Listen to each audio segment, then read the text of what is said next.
زندگی کا ایک عجیب انداز ہوتا ہے۔ یہ ہمیں سبق بھی دیتی ہے اور آزماتی بھی ہے، کبھی خوشیوں کے ذریعے اور کبھی دکھوں کے راستے۔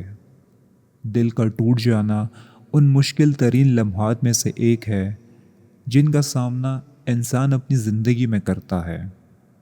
جب دل ٹوٹتا ہے تو یوں محسوس ہوتا ہے جیسے سب کچھ ختم ہو گیا ہو، جیسے دنیا رک گئی ہو، جیسے سانس لینا بھی بوجھ بن گیا ہو۔ مگر سچ یہ ہے کہ یہ اختتام نہیں ہوتا، بلکہ ایک نئے باب کی شروعات ہوتی ہے۔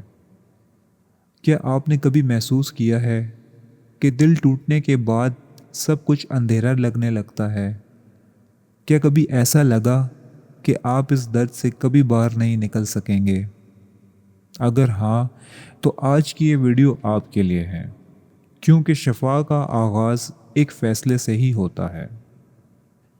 دل کا ٹوٹ جانا ایک گہرا زخم ہے۔ یہ صرف ایک رشتہ ختم ہونے کا نام نہیں، بلکہ خوابوں کے بکھر جانے، امیدوں کے ٹوٹنے اور خود اعتمادی کے لرز جانے کا نام ہے۔ جب کوئی اپنا دھوکہ دیتا ہے یا چھوڑ کر چلا جاتا ہے تو انسان کو یوں محسوس ہوتا ہے جیسے اس کی پوری دنیا الٹ گئی ہو۔ یہ درد صرف دل تک محدود نہیں رہتا، بلکہ ہر سوچ، ہر لمحے اور ہر یاد میں سرائیت کر جاتا ہے۔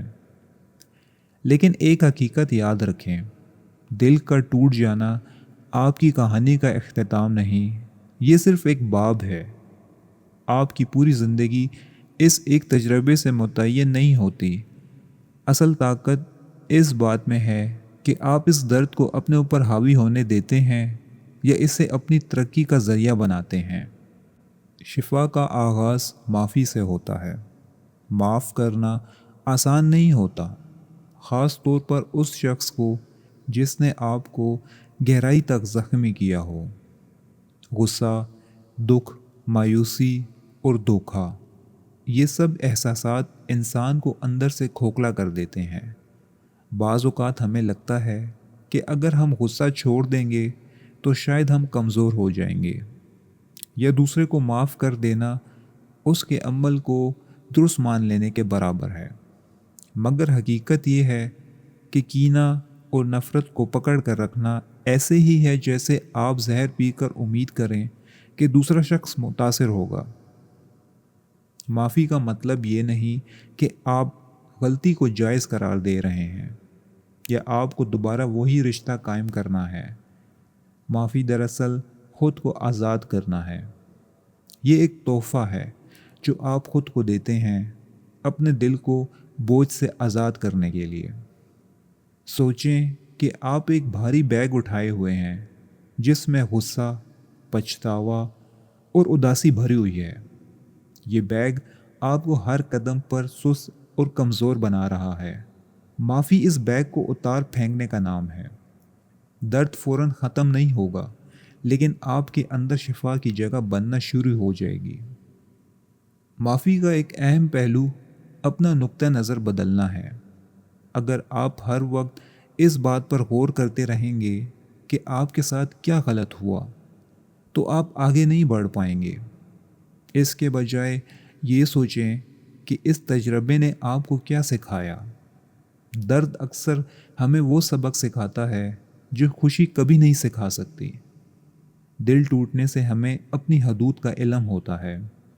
ہمیں پتہ چلتا ہے کہ ہم کس قسم کی محبت کے مستحق ہیں۔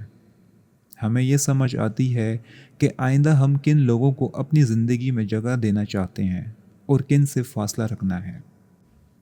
ہر مشکل تجربہ آپ کی شخصیت کو نکھارتا ہے۔ اگر آپ سیکھنے کا فیصلہ کریں تو یہی درد آپ کی طاقت بن سکتا ہے۔ دل کے ٹوٹنے کے بعد سب سے مؤثر علاج اپنے مقصد کو تلاش کرنا ہے۔ جب انسان کسی رشتے میں ڈوبا ہوتا ہے تو اکثر اپنی ذات کو بھول جاتا ہے۔ بریک اپ ایک موقع فراہم کرتا ہے کہ آپ دوبارہ خود کو دریافت کریں۔ اپنے آپ سے پوچھیں، مجھے کیا چیز خوشی دیتی ہے؟ میں کون سا خواب پورا کرنا چاہتا تھا جو میں نے روک دیا تھا؟ میں کون سی مہارت سیکھنا چاہتا ہوں مقصد بہت بڑا ہونا ضروری نہیں، یہ ایک نیا ہنر سیکھنا ہو سکتا ہے، کوئی کتاب لکھنا، فٹنس کا ہدف حاصل کرنا یا کسی کورس میں داخلہ لینا۔ جب آپ اپنی توانائی اپنی ترقی پر صرف کرتے ہیں تو دل کے زخم آہستہ آہستہ بھرنے لگتے ہیں۔ شفا اچانک نہیں آتی، یہ چھوٹے چھوٹے قدموں کا نتیجہ ہوتی ہے۔ جلدی اٹھنا، ورزش کرنا، خود کی دیکھ بھال کرنا، صحت مند غذا لینا، یہ سب چھوٹے اعمال آپ کے ذہن کو مضبوط کرتے ہیں۔ ہر چھوٹی کامیابی آپ کو یاد دلاتی ہے کہ آپ مضبوط ہیں۔ جب آپ کوئی کتاب مکمل کرتے ہیں یا کوئی نیا ہنر سیکھتے ہیں تو آپ کے اندر اعتماد پیدا ہوتا ہے۔ یہ اعتماد آہستہ آہستہ اس خلا کو بھر دیتا ہے جو دل ٹوٹنے سے پیدا ہوا تھا۔ دل ٹوٹنے کے بعد اکثر لوگ خود کو مظلوم سمجھنے لگتے ہیں، لیکن جب آپ اپنے مقصد پر توجہ دیتے ہیں تو آپ کا بیانیہ بدل جاتا ہے۔ آپ خود کو ایک ایسے شخص کے طور پر دیکھنے لگتے ہیں جو مشکلات سے گزر کر مضبوط بنا ہے۔ آپ اپنی کہانی کے ہیرو ہیں، شکار نہیں۔ یہ تبدیلی نہایت طاقتور ہے۔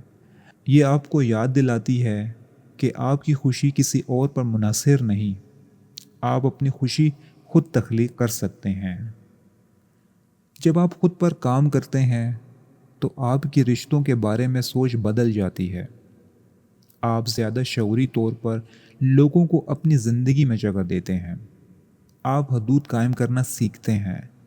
آپ اپنی قدر پہچانتے ہیں اور ایسے لوگوں کا انتخاب کرتے ہیں جو آپ کی عزت کریں اور آپ کی ترقی میں مددگار ہوں۔ یہ وضاحت اس وقت پیدا ہوتی ہے جب آپ خود کو وقت دیتے ہیں۔ آپ سیکھتے ہیں کہ محبت کبھی بھی آپ کی عزت نفس کی قیمت پر نہیں ہونی چاہیے۔ اب ان سب میں صبر و وقت کی اہمیت کیا ہے؟ شفا کے لیے وقت درکار ہوتا ہے۔ کچھ دن اچھے ہوں گے اور کچھ دن مشکل۔ کبھی اچانک کوئی یاد دل کو دوبارہ زخمی کر دے گی، لیکن اگر آپ مسلسل معافی، مقصد اور خود کی دیکھ بھال پر توجہ دیتے رہیں گے تو وقت کے ساتھ زخم بھر جائیں گے۔ ایک دن آپ پیچھے مڑ کر دیکھیں گے اور حیران ہوں گے کہ آپ کتنی دور آ چکے ہیں۔ جو درد کبھی ناقابل برداشت لگتا تھا وہ اب صرف ایک سبق بن چکا ہوگا۔ دل کا ٹوٹنا آپ کو توڑ سکتا ہے، لیکن یہ آپ کو دوبارہ بنانے کا موقع بھی دیتا ہے۔ جب آپ اس درد کو اپنی ترقی کا ایندھن بنا لیتے ہیں تو آپ پہلے سے زیادہ مضبوط، باشعور اور پختہ ہو جاتے ہیں۔ آپ سیکھتے ہیں کہ محبت اہم ہے، لیکن خود سے محبت سب سے زیادہ اہم ہے۔ آپ سمجھتے ہیں کہ کوئی بھی شخص آپ کی مکمل خوشی کا ذمہ دار نہیں ہو سکتا۔ آپ اپنی تکمیل خود ہیں۔ یاد رکھیں، دل کا ٹوٹنا انجام نہیں ہے، یہ آپ کی کہانی کا ایک باب ہے جو آپ کو نئی سمت دیتا ہے۔ معاف کریں، سیکھیں، بڑھیں اور اپنے مقصد کی طرف قدم بڑھائیں۔ آپ کا مستقبل آپ کا انتظار کر رہا ہے اور وہ اس سے کہیں زیادہ روشن ہے جتنا آپ آج تصور کر سکتے ہیں۔ اب میں آپ سے ایک سوال پوچھنا چاہتا ہوں، کیا آپ آج یہ فیصلہ کرنے کے لیے تیار ہیں کہ آپ ماضی کے درد کو چھوڑ کر اپنی نئی زندگی کا آغاز کریں گے؟ کیا آپ اپنی کہانی کے ہیرو بننے کا حوصلہ رکھتے ہیں؟ فیصلہ آپ کے ہاتھ میں ہے۔ شکریہ۔